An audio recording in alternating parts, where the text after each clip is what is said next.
Le Livre du Ciel, tome 19, 11 juillet 1926. Tout comme il était nécessaire de faire connaître ceux qui devaient souffrir plus que les autres pour former le royaume de rédemption, il est nécessaire de faire connaître celle qui a souffert pour le royaume du Fiat suprême. Il y a plusieurs jours que mon doux Jésus ne m'a rien dit concernant sa très sainte volonté. Il apparaît plutôt triste, et comme s'il allait frapper les créatures. Aujourd'hui, comme s'il voulait sortir de cette tristesse, car il semble toujours en fête lorsqu'il va parler de sa volonté. Il me dit : « Ma fille, je veux me réjouir. Laisse-moi parler du royaume de ma suprême volonté. » Je lui dis : « Jésus, mon amour et ma vie, si tu ne me disais pas tous les secrets qu'elle contient, je ne jouirais pas de la plénitude des biens que possède ce royaume, et je ne pourrais pas te donner un retour d'amour pour les biens que tu caches.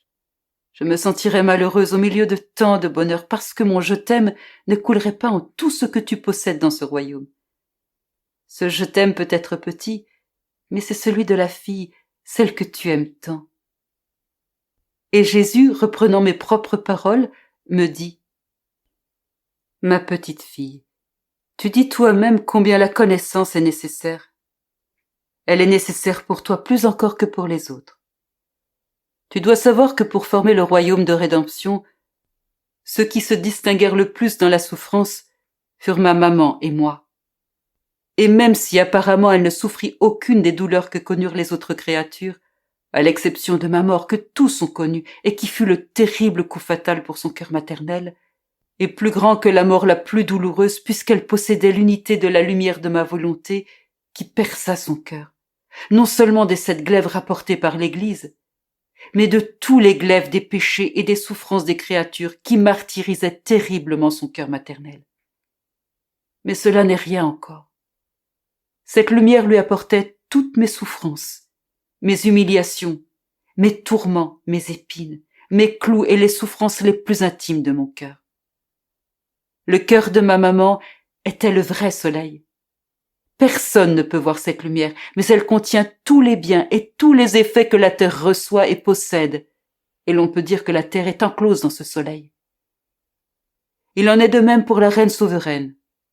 On ne pouvait voir que sa personne. Mais la lumière de ma volonté suprême la faisait participer à toutes les souffrances possibles et imaginables. Et plus ces souffrances étaient intimes et inconnues, plus elles avaient de valeur et de puissance sur le cœur divin pour demander le Rédempteur tant attendu depuis si longtemps. Et plus que la lumière du soleil, elle descendait dans le cœur des créatures pour les conquérir et les lier au royaume de rédemption. C'est pourquoi l'Église connaît si peu les souffrances de la céleste reine souveraine et ne parle que des 7 glaives. Mais si l'Église savait que son cœur maternel était le refuge, le dépôt de toutes les souffrances et que la lumière de ma volonté les lui apportait toutes, sans en épargner aucune, elle ne parlerait pas de 7, mais de millions de glaives. Et comme elles étaient des souffrances intimes, Dieu seul connaît l'intensité de sa douleur. C'est pourquoi, de droit, elle a été constituée reine des martyrs et de toutes les souffrances. Les créatures peuvent donner un poids, une valeur aux souffrances extérieures, mais elles ne connaissent pas suffisamment les souffrances intérieures pour leur attribuer un juste prix.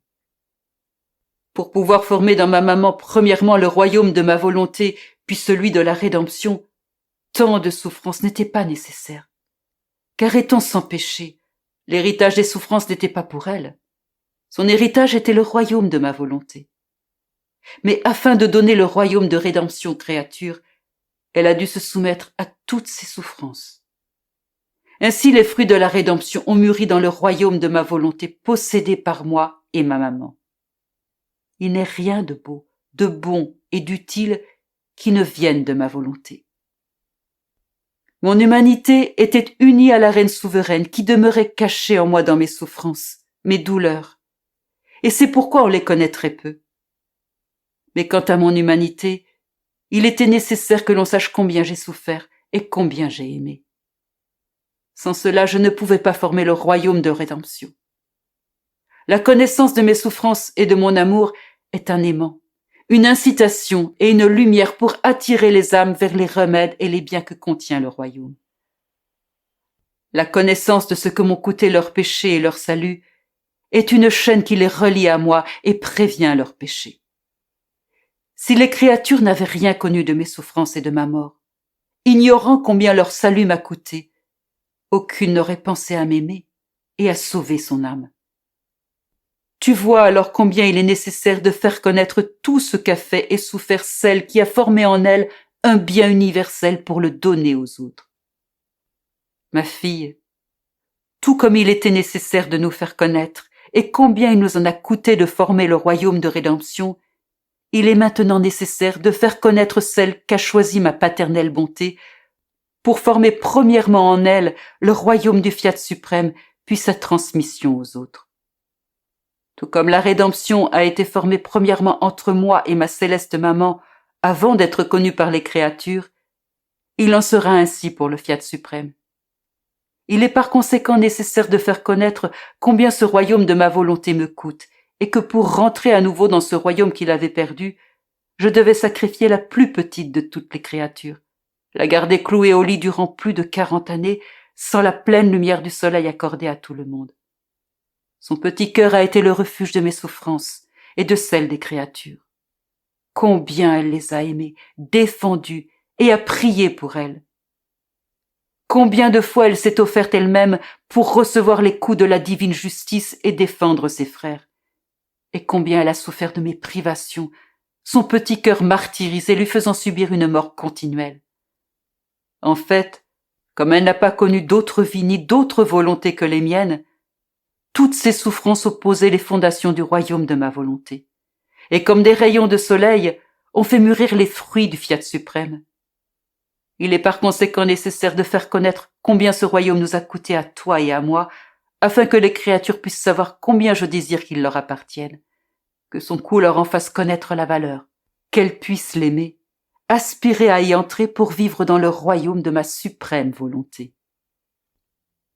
J'ai écrit tout cela par obéissance, mais mon effort était si grand que je pouvais à peine mentionner ma pauvre existence, étant donné qu'en raison de ma grande réticence, je sens mon sang se glacer dans mes veines. Je ne peux cependant que répéter « Fiat, Fiat, Fiat ».